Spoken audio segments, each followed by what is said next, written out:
Жедел ақпарат. Ертең 12 қазан күні Қазақстанда қандай ауа райы күтілуде? Көріңіздер. Сәлеметсіз бе қымбат көрермен, арнамызға қош келдіңіз. Әлемде және Қазақстанда болып жатырған соңғы жаңалықтарды алғаш арқатарынан біліңіз келсе, арнамызға жазылыңыз, лайк басуды ұмытпаңыз. Қазгидромет 12 қазанға арналған ауа райы болжамын ұсынды. Синоптиктер Қазақстанның басым бөлігінде күн райы бұзылатынын хабарлап, ескерту жариялады. Түнде және таңертең Атырау облысының батысында тұман түседі деп күтілуде. Облыстың оңтүстігінде, шығысында, оңтүстік-шығыстан оңтүстік-батысқа ойыса соққан желдің екпіні 15-20 секунд құрайды. Облыстың солтүстігінде, оңтүстігінде, шығысында төтенше өрт қаупі, облысының солтүстік-шығысында, батысында жоғары өрт қаупі күтілуде.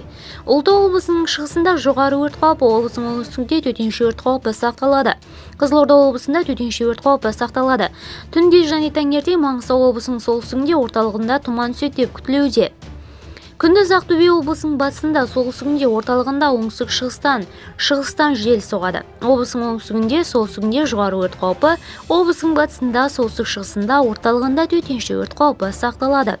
Түнде Алматы облысының солтүстігінде, оңтүстігінде сынап бағаны 1-3 градус суықты көрсетіп, үсік жүреді деп күтілуде. Облысының солтүстігінде төтенше өрт қаупі сақталады. Алматыда және Қонаевта 11 қазанда түнде топырақ беті қатып, 1 градус суық болады деп болжанады. Күндіз Ақмола облысының батысында, солтүстігінде, шығысында, оңтүстік-шығыстан, шығыстан жел соғады.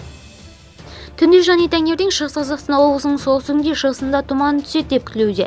Түнде және таңертең Батыс Қазақстан облысының батысында, солтүстігінде тұман түседі деп күтіледі. Түнде және таңертең Абай облысының батысында, орталығында тұман болады деп күтілуде.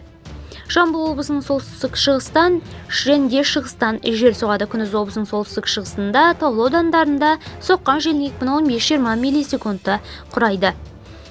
Солтүстік Қазақстан облысының шығысында, оңтүстігінде жауын-шашын көктайғақ болады. Түнде және таңертең облысының батысында тұман түседі деп күтілуде. Павлодар облысының солтүстігінде, шығысында тұман болады деп күтіледі. Қостанай облысының батысында, солтүстігінде, шығысында, солтүстік-шығыстан жел соғады. Видеомыз кеңінен таралу үшін лайк басыңыз, жақындарыңызға таратуды ұмытпаңыз. Бізді бақылауды жалғастырыңыз.